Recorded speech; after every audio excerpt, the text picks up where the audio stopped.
Abusua, the ongoing beef between Okatakyie, Afrifa, and Opambour Prophet 1. Himself from last week, na beef kesia a renew social media ne so na ejina homina na trendy. Nina kufa by a Opambour kubusa John Dramani Mahama.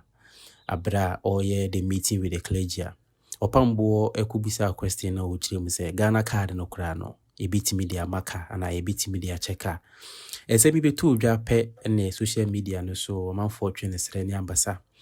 Emma vimlidi ekoka sebi impreduasa. Wa obe make any comment afa Ghana card na sebi. Wadwin mu ha. Na ese bi betu dwa no Okatakyie Afrifa so beken bia. Enam so Emma Prophet 1 ene seni ade bechi bia ne odume Okatakyie Afrifa ni. Enura inya yihu enome a Prophet 1 edema Okatakyie Afrifa. Eno Emma no pay Okatakyie Afrifa so abe responded to the case eno ono so ede brain no. Omo pe patafo no nu. Ai abobadam shishu. Omo ahwe kwa so patafo nsu di aba. Yase Yapia Stadium. Akogina baby say.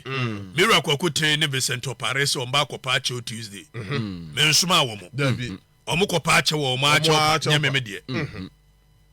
Tiede make can let me put that on record. Yes. Men suma obi aso nkopa wo da kwa yi adoma chew. More fire. Odinfo amu akwata na Mira Kwaku train say yentwa ntokwa no so a. Mesi metwa so ne mo men suma wo bia. Eduabro bia ni won so be ya aduma. Enu me bia ni ho. Oni hwe mpu. Ka chero pen. Oni hwe a wo de dome. Then obia no betimi ne no me ato me maso me na me moja na mememu. More fire. Me na me go to me se me hira. Na me to me. More fire. Obia ni wiase. Precisely. I was me kwa Afrifa me to we. Obetimi ne no me ato me maso. E wa bra me ma. Woboa. A case without a cause. Enya case without a cause. Me se me wiase a me buy me moja kura nya normal moja. Onimu ntia. Na kola bia me woni wiase bia wonim de obeye. More fire. Akola bia ni wa me kwa Afrifa me na me wo no a. Se me nshira no a. Me no me no a. Obi betimi de no me ato no so. Ensi wiase bia. Enwura sa. Na we ye wa postpone ni case no. Wa say media to ma so. To say me ba kwa sempe ni bi eba wiase ni won pe brabo. Na woni na mo ewe ne nsa na yi wi nkwase ade no ya na obi aka chese o se na sofo bi de wo ba wiase na ya me ba empe bra bi mo. More fire. Na brabo ne se da fom a na fom abrabo na fom etuba na mu odin aya me ba yire ho ne bobo. Precisely so. You know.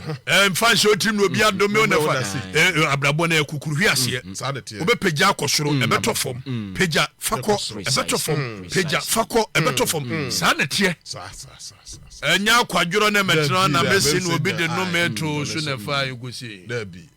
Woboa. we ya imeko peja adade ma machi eti yi se ye ne na ye ya anko bi je fans man no se me na ma na chi tiri Woboa. efri na akosi da me wo bibi betumi atome Sa. metumi anya kwa ka kwanhia wo ma omunya ka kwanhia no mense wo mo Freedom. omunye wo bia nso bone na ya kwanhia Saleba. Sanity. mo bia fa ma je fans me wu ne o me wu chi no me bra no aso me nua Covid bra ti we Covid bra wan kan wo bia ya no me na bia enso Covid bra do 48 no wu Sa pepepe.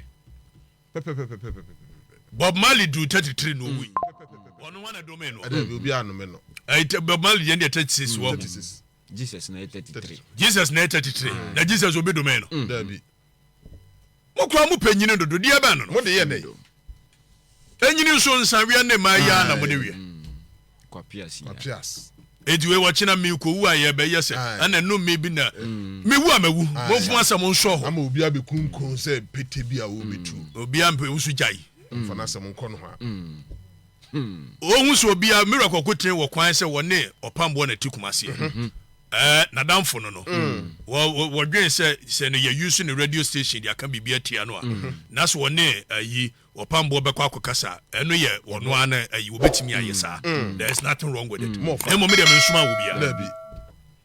ana no me bia no am suro wiase Kofi bia me kwa Samuel 109 na me mfanya adwuma na no pay me bekwe mo fa me kwa Samuel 109 na me ready Samuel 109 na ye nkɔ ne adwuma More fire. fa Psalm 109. Na me mompa ye bia no pay na me nyima dwuma. More fire. Hwe ni wiase. Wo mu ni hwe. Kotre kura. Ana ye ni wokoka Ernesto Osu Bempa wo Ghana gas asema was my friend Kwaku Ten. Wokoka Osu Bempa sofo was my friend Kwaku Ten. Wokoka we asema galamsi asema yes ya friend Kwaku Ten. Wokoka dakwa yi adoma asema yes ya friend Kwaku Ten. Wokoka ejese no wan asem na memeka ha ya friend Kwaku Ten. Ai. If the media no aye no Tomiana force ka asem bi kire me wo say journalism is unearthing anything that anybody somewhere would like to hide. Every other thing is publicity. More fire. Eti ye babetena ha journalism no kwasi twum no mo maka kura percent ka media nke emu mu din se de ebu ye din 5 months nie enjo no a ne emo Babia. afa yesi yempe yesi yempe o yesi kwanu media make manu ntu Psalm 109 camera. Psalm 109. Na me na me yesofo. More fire. Me na me yesofo. Believers Charismatic Center me se Kumasi Buadi. Sofo jari me ni woni harimo ne Andrew Sumoni ade ya ne yeteye. Ya start ye great ghpage. Precisely. Bia timi fa nyame som ne nwura. What kind someone was say I praise you God, don't remain silent. More fire. Was me nyankopon ka wanu ntum. Na sabio David no otworo Samson no. Sa no mokrok. David. No ye hene. Anya sa. Enso nyankopon si David afo obi yire. Enso still am pe David asem. Me doba no. Et munni munyame som no montiase. Si e gina Bible ne so a. To da nyankopon kora pe wo hena asem e chen sofo. Preach them. More fire. Bia timi fa nyame som me nwura. Tell them. Was it for wicked people and liars have attacked me? They tell lies about me. Tell make yi. More fire. Ya Kwaku tin we ntro ne atwa fa kadakye. Psalm 109 say Awurade me nyankopon ka wano ntum. Eni pa bonefo asore me so. Wo mo de tro. Ana atwa fa me ho. Say kadakye no adidi dwoma amatem. Na apia stadium. Wa ko ye ayi mira Kwaku tin wo say. Ene me ko ka kire Kwaku tin say wo didi dwoma amatem. Na apia stadium wo nya president Kufu anka aye nipa. More fire. President Kufu na ma ye nipa. More fire.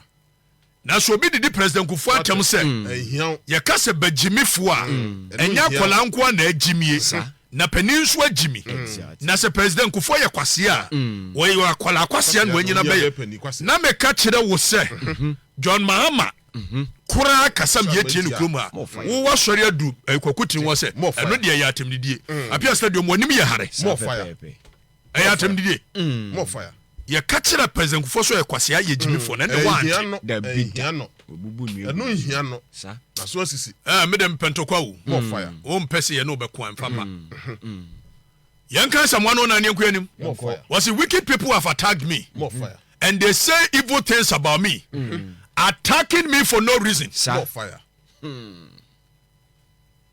More fire. Obi a meka na se mo krom ye bia no kore wo wura manfo no ma ba ka che so wo wura manfo no Sir. wo mo se me didi dwoma amatem se dwoma ama no ya me dai More fire. wo didi president Kufu atam dia ye be didi dwoma amatem Because omni na for the past a year 3 months or so me mo dwoma ama di ha ba yan ka se Dabi. anti mom pese ye be ye bi ayi dia ni mo bia amfane san ko president Kufu More fire. afa ye preach and they say evil things about me. They oppose me. Aduma me ye ni pa boni fo say tam. Wa ma me no mo tena kunwa yi so. They oppose me. More fire. Even though I love them and I have prayed for them. More fire. Me ko nipa ni ntina me ko. More fire. Nipa no anso sa turn against me. Yes. Enya mo nso ntin me jai. They pay me back evil for good and hatred for love. More fire. More fire. Nyame na make Psalm 109 afa ko ne yenko na wo mon panu mienti afa Awurade tie me mpaibo ko was it they choose some corrupt judge to try my enemy. More fire. And let one of his own enemies accuse him. Afa me mpaibo nie More fire. Erade se me kaso obia do memia. So obia so do memia. Wono nso choose some corrupt judge to try my enemy. More fire. Nyame na meka. Obia wotame Bible na eka. na menya ne hwe. No wase maka no kura kire ne nti. Or the no me to me ne me maso. How is that possible? Oboa. And you want to die ni. More fire. Ma eye nipa won ka no kure. Ne ho mra asem na won tena ne so. Won ni na asem. More fire. More fire. Freedom. Ma wonu ankasa ne die nyini ma. More fire. Nyame na meka Psalm 109 na eka. Bible na eka. Was it may he be tried and found guilty? More fire. May even his prayer be considered a crime. More fire. Say nipa no wo hunu nwura sa. Na dasa no make nti wo so adome me no. Psalm 109 say manempa bokura nya no me mu onu ankasa. Mani nya bone. More fire. Nyame na meka Psalm 109 na eka. More fire. Was ma say nipa nempa bonye bone ma no. More fire. Ene yakọ preaching. Yeko. Was nipa wo hunu nwura sa. Na meka chen say ja hunu nwura. No was wo de no me beba make Okatakyie so no. Say nipa no manempa bonye bone wo wunyame anim. Sa pepepe. Enane ne bone. Afi ko anim. More fire. May his life soon be ended. More fire. May someone else take his job. More fire. Nyame na meka.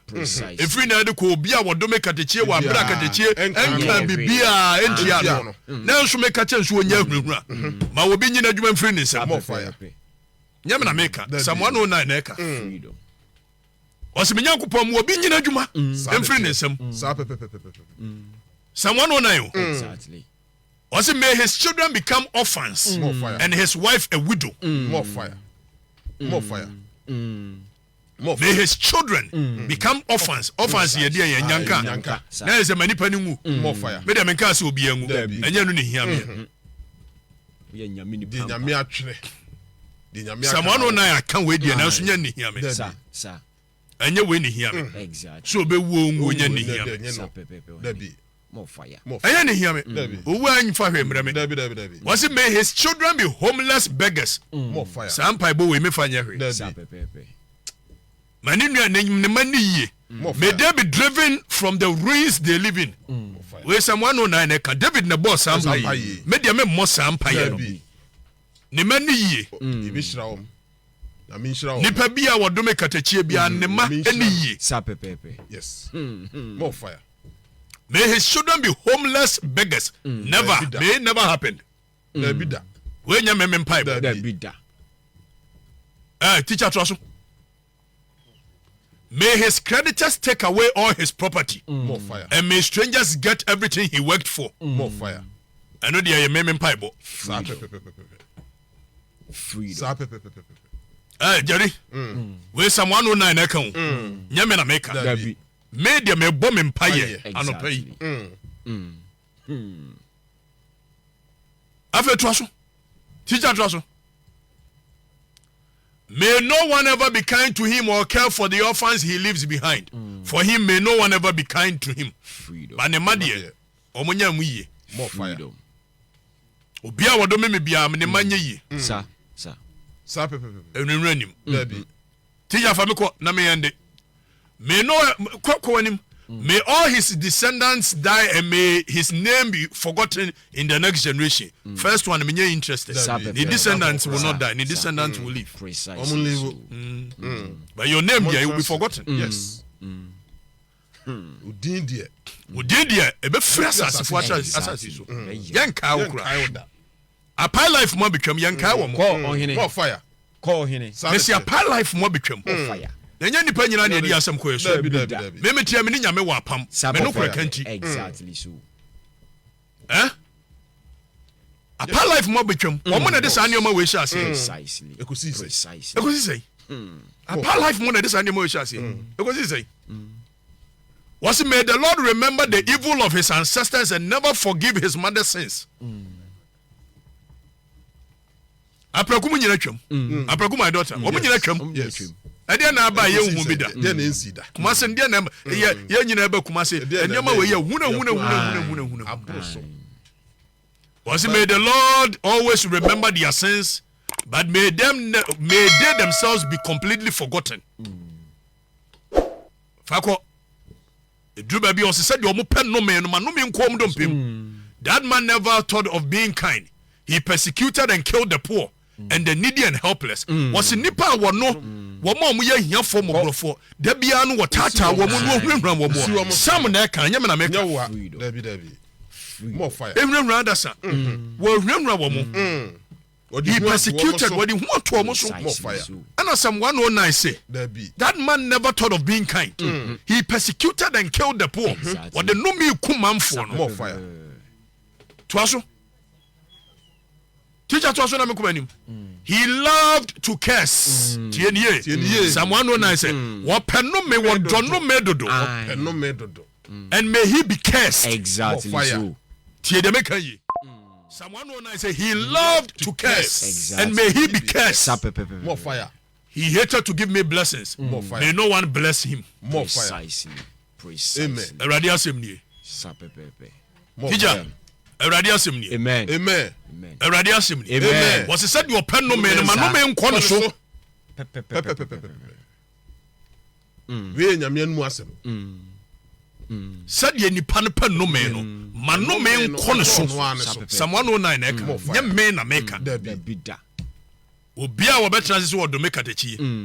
Sɛ meka no kora kyerɛ adasa. Sɛ bio Kristosum yɛ ɔdɔ.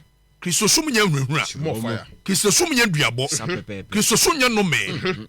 Na asi ate otu bi na hwia wa no. Katechi didi. Me de ɛno miracle ko tene frɛ me. Me se me ntimi nyae ko am koma adasa. Ɛna ko no ba bi yɛn separate. Dabi. Mimia Bluetooth so. Okay. Ɛko ni yɛn separate. Ɛyɛ galamsey di a mɛko. Politicians a mɛko. More fire. Asɔfo ehunahuna manfo nso mɛko. More fire. Ills in the society I will speak against. More fire. Ɛno nti ne yɛbɛbɔ ma sɛ nua mu a Yesu Kristo kura mu kun no. Media me yɛ wan. Ɔmo wuo no ɔmo yɛ papa kyɛ. Me yɛ papa kyɛ ɔmo. Kɔmfa no kyibe yɛ bi ma asantema nyinaa no. Ɛkɔ ankosi hwe. Yewie kura yɛ sa de ntro to tro no so. No no obi yire kɔda yɛ ne yɛ ni se ne yɛ twa ntro ɛkyerɛ. Na menim sɛ moyɛ corrupt nti da bia mo hwehwɛ Katakyie sɛ de Katakyie yɛ ne yɛmpɛ Yɛmpɛ bibi nto ne so. me nua ba adwo amponsa nura ɔtwerɛ krata tententen de brɛ me na me read krata na me hunu sɛ we yɛ sister wɔ pɛ ne nua bɛ ma asɛm ne yɛbɔ ne nua ne di kuro no mu hwano no deɛ hwano no yɛ dum no ɛyi dum no sisi a yi furu anu de akoto sa ayi audio edie obi awurade anu asɛm nie wɔse sɛ deɛ ɔpɛ no me no ma no me nkɔ ne so Sa pepe. ɛna me ni obi a me wo buo ma ne pa mo saka no wɔ line